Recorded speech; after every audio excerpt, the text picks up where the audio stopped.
Good morning, good afternoon, good evening. My name is Shafika Isaacs, and I am a professor of practice at the University of Johannesburg. And I also serve as an independent digital learning specialist,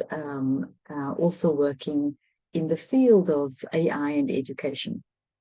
And so today I want to talk about the idea of a critical human agency in relation to the rapid emergence and evolution of generative AI. And I'm encouraged and inspired by the slogan that UNESCO had adopted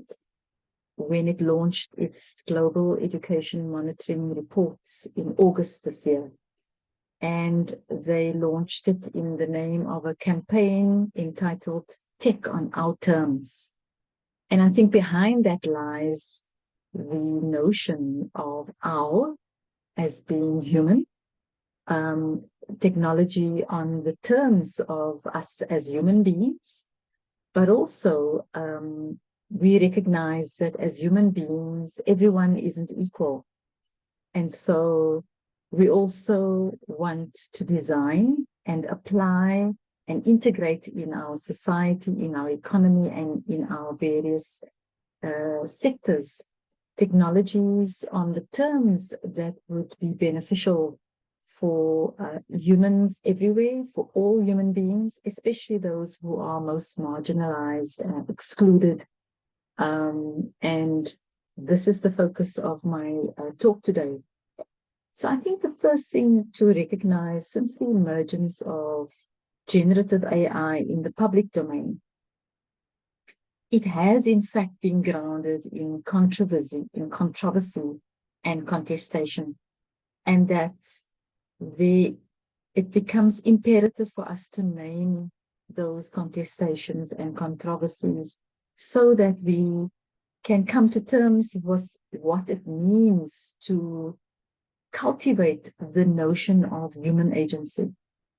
And so the kinds of contestations that we need to engage with a lot more directly, a lot more urgently, is the fact that generative AI, in terms of the way we have been framing it in much of the literature and in many of the frameworks that have been adopted by international development agencies and by national governments, that generative AI is opaque, it is unexplainable. In fact, Emily Bender refers to it as an unscoped technology, that it is underpinned by the work of ghost workers who work under the most exploitative and oppressive working conditions, that it is embedded and encoded with discrimination, which Ruha Benjamin refers to as the new Jim Code, that it comes with high planetary costs, that it is imbued with the properties of surveillance, that it is also been weaponized, and it has become a new strategic battleground in the context of a geopolitical power struggle. And so when we talk about cultivating human agency, it is in the context of these dangers, these harms,